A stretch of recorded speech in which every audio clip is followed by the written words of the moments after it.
Boa tarde a todos, a todas. Bom, conforme vocês acompanham, o Supremo Tribunal Federal deu, no final do ano passado, governador, em dezembro do ano passado, 120 dias para que nós chegássemos a um entendimento sobre o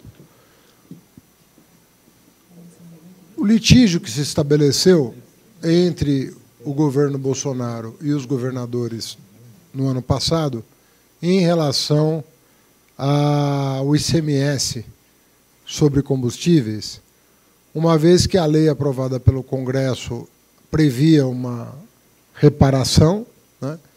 Esse dispositivo foi vetado e o Congresso derrubou o veto. Então, se estabeleceu um contencioso. Eu assumi sabendo disso. Eu estou aqui na presença do governador do Piauí, o Rafael Fonteles, que foi o escolhido pelo grupo de coordenadores para representá-los perante o Ministério da Fazenda. O Rogério Seron, secretário de Tesouro, se debruçou sobre isso durante muitas semanas. Os números discrepavam muito. O número da Fazenda, que, na verdade, era uma portaria que foi publicada ano passado, a toque de caixa, sem nenhum preparo técnico consistente, né? O ministro, na verdade, logo saiu de férias e a equipe se desmantelou. E a conta dos governadores, né? Essa, sim, mais embasada, mas que chegava a um número bastante difícil para nós de lidar. Então, estava entre 18 bilhões de reais a reparação e 45 bilhões de reais. Então, nós tínhamos que nos debruçar sobre esses dois números e verificar onde é que poderia estar o equívoco, como é que foi feita cada conta.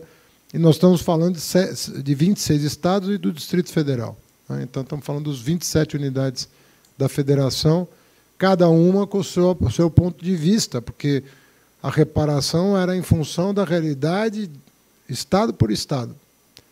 Então, eu tive a boa vontade aqui do governador Rafael Fonteles, bem como dos outros 26 governadores que mantiveram conosco mais alto nível de diálogo, e o Tesouro Nacional mobilizou os recursos humanos necessários para enfrentar todas as contas e chegar a uma conclusão. Então, o que hoje a equipe do Tesouro e as 27 equipes, a bem dizer, dos estados, nós chegamos a um número que num acordo nunca, né, quando é um acordo nunca é satisfatório para ninguém, né? É uma conta que você faz com base em parâmetros e é técnico. Então, tecnicamente, o trabalho foi intenso e chegaram ao valor de 26,9 bilhões de reais. Então, número de compensação. Uma boa parte disso já está resolvida, porque alguns estados conseguiram liminar para não pagar as parcelas referentes às suas dívidas com a União. Teve estado, inclusive, que deixou de pagar mais do que teria a receber, e isso vai ser dado um tratamento específico quando isso aconteceu. No caso do estado de São Paulo, por exemplo, Piauí também, que foi favorecido, e isso vai ter que ser dado um tratamento específico. Em outros estados aconteceu diferente, né? E aí tem um saldo a receber. Isso vai ser publicizado no momento em que o Supremo Tribunal Federal e os poderes da República, incluindo o presidente da República, porque eu estou sabendo agora que foi fechado o entendimento, vou levar ao presidente Lula e vou levar também ao conhecimento. Quando eu digo eu, nós, porque, na verdade, os governadores farão o mesmo, né? Liderados pelo governador do Piauí, fazer chegar ao presidente da República, ao presidente Rodrigo Pacheco, Arthur Lira, a memória de cálculo, tudo bonitinho, para que não paire dúvidas sobre até porque envolvendo tanta gente no acordo, não tinha nem como essa conta não ser muito bem feita, né? Porque eram muitos os envolvidos e nós fizemos tudo para chegar ao consenso. Então, nós estamos chegando ao consenso entre 27 governadores e a União. Isso não é uma tarefa simples, porque cada realidade é uma realidade. O Rio Grande do Sul é de um jeito, o Piauí é de outro, São Paulo é de outro. Então, foi feito um esforço monumental, deu muito trabalho, mas eu, como havia prometido para os governadores, eu não ia terminar março sem essa pendência resolvida, como nós estamos tentando fazer com toda essa herança trágica de desequilíbrio orçamentário, tanto nos entes federados quanto na própria União. E termino dizendo que parte desses valores já foram compensados e a parte que não foi compensada está sendo diluída no tempo, justamente para que não tenha um impacto nas contas da União esse ano. Então, nós estamos diluindo os efeitos desse acordo para que a gente consiga acomodar nas nossas projeções e metas que já foram anunciadas, inclusive, desde janeiro. Então, está bem acomodado para que nós não tenhamos nenhum tipo de surpresa vinda daí. Temos muitos desafios pela frente, temos uma economia que vem em retração, temos um cenário internacional muito desafiador.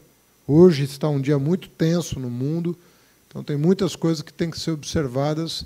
A situação mundial é delicada, do ponto de vista de inflação, risco de crédito, uma série de coisas que estão sendo consideradas. Mas, dito isso, o que eu quero dizer é que esse acordo não afeta as nossas projeções, nem para esse ano, nem para o futuro, por enquanto, no que diz respeito àquilo que foi anunciado em janeiro. Então, eu vou passar a palavra e agradecer a presença do governador Rafael Fonteles, que é um querido amigo e uma pessoa que teve, durante essas semanas, uma paciência muito grande, porque ele tinha a difícil tarefa de sopesar, né, os argumentos vindos do Tesouro Nacional e dos seus 26 pares. E não foi uma tarefa simples coordenar as expectativas de tanta gente em proveito, né, de um entendimento. Então, passo a palavra a ele, agradecendo a generosidade e a habilidade de conduzir o processo do lado de lá, e espero ter ficado à altura dos seus esforços para trazer esse entendimento ao conhecimento do país. Mas, eu falei para vocês, eu sempre falo a verdade para vocês não terem retrabalho. Eu falei, semana passada eu vou concluir o arcabouço no âmbito da Fazenda. Essa semana concluo no âmbito da área econômica. Semana que vem eu apresento para o presidente da República. Já disse isso, inclusive, na reunião ministerial, que estou pronto para... Já falei com vários interlocutores que são pessoas-chave para que nós tenhamos segurança, né, do desenho que está sendo apresentado. Vamos apresentar assim que o presidente abrir a agenda semana que vem para ele, porque é ele que vai dar a palavra final. Mas nós já temos, na área econômica, um entendimento sobre isso. Agora mesmo, discuti um pouco aspectos mais gerais do arcabouço com o matemático Rafael Fonteles, que é aluno e professor do INPA, né, lá no Rio de Janeiro, e nós estamos muito seguros de que nós temos condições de apresentar para o presidente Lula e ele, evidentemente, dá um encaminhamento que ele considerar desejável, né, para o país.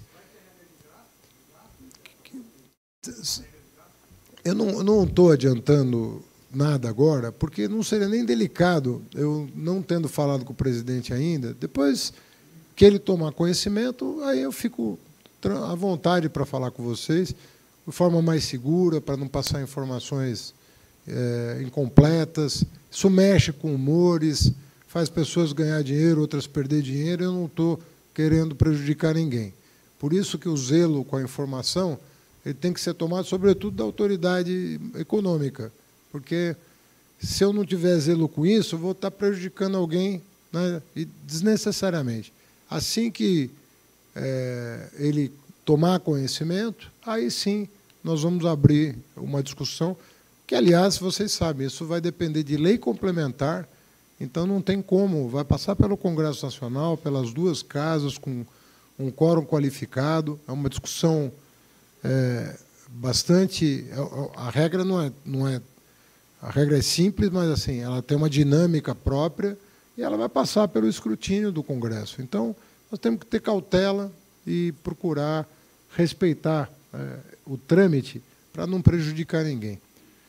Governador. Bom, eu queria agradecer ao ministro Fernando Haddad, o secretário do Tesouro Seron, todos aqui da imprensa, registrar a importância desse acordo que foi celebrado.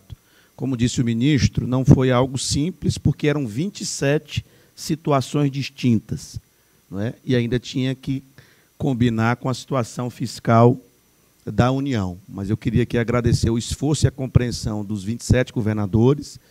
Eu fui colocado como coordenador neste processo específico, estou aqui representando os 27, e a gente conseguiu, ao longo dessa semana, fechar os últimos detalhes dessa proposta que une a União junto com os 27 estados, e vamos levar ao Supremo Tribunal Federal e também ao Congresso Nacional, assim como o ministro Fernando Haddad vai levar para o presidente Lula. O fato que isso eu reputo aqui como muito importante, ministro, que esse diálogo aconteceu de maneira muito tranquila, muito receptiva, de parte a parte, e eu acho que isso também vai contribuir para a nova etapa que vem adiante, que é a discussão da reforma tributária. Sem sombra de dúvida, os estados são muito interessados nessa questão, até porque o tributo mais complexo é o ICMS, ele é que precisa ser reformado de fato, e o país ser colocado em linha com a experiência internacional. O Brasil realmente está muito atrasado nessa questão tributária, e essa reforma, a gente acredita muito que ela tem condições de ser votada e aprovada esse ano no Congresso Nacional. Mas não poderíamos partir para essa discussão sem resolver essa pendência de 2022. É bem verdade que foi gerada na gestão passada, mas aconteceu e a gente tinha que se debruçar sobre a matéria. Então, chegamos a esse entendimento. Como o ministro falou, alguns estados compensaram mais do que o valor acordado e alguns estados passarão a ter agora, não é, a maneira de serem compensados ou via redução de dívida ou até mesmo aporte, em algum caso que não tenha dívida. O fato é que nós chegamos a esse entendimento e vamos levar os outros poderes para poder isso ser homologado no Supremo Tribunal Federal, porque é uma matéria que envolveu o Judiciário, envolveu o Legislativo, envolveu o governo federal, envolveu os governos estaduais. Então, se não houver realmente um acordo global, vai continuar tendo problemas, chance de novas alterações legislativas, chance de ter alguma decisão diferente do Supremo Tribunal Federal. Então, por isso que esse acordo foi um pouquinho demorado, porque precisava combinar com vários atores diferentes. Então, a gente vai levar o governo federal e o governo dos estados para o conhecimento do ministro Gilmar Mendes, do ministro André Mendonça e do ministro Fux, que são os relatores das ações que envolvem a Lei Complementar 192 e 194, e vamos também levar ao Congresso Nacional, até porque envolve também uma legislação que foi feita, então é importante que todos estejam cientes do acordo que foi celebrado. Eu termino aqui agradecendo toda a equipe da Secretaria do Tesouro e das secretarias estaduais de Fazenda, que se dedicaram todas essas semanas para que nós chegássemos a esse dia e pudéssemos anunciar o entendimento em torno do número, que é a base para que nós resolvamos as pendências que estão no Supremo Tribunal Federal e que tem o apoio do Ministério da Fazenda, porque foi muito injusto o que aconteceu ano passado, e é parte dos 300 bilhões de reais, né, de problemas que o governo anterior nos legou. Esse é apenas 10% dos problemas que nós estamos administrando, legados pelo governo Bolsonaro, mas é uma etapa vencida, importante, da sustentabilidade fiscal para os estados, o que também é importante, porque nós não estamos falando de uma dívida privada, estamos falando de uma dívida pública com um ente público. Então, isso, do ponto de vista da sustentabilidade das contas públicas nacionais, é muito importante também. A estados saudáveis significa contas públicas saudáveis. Tá bem?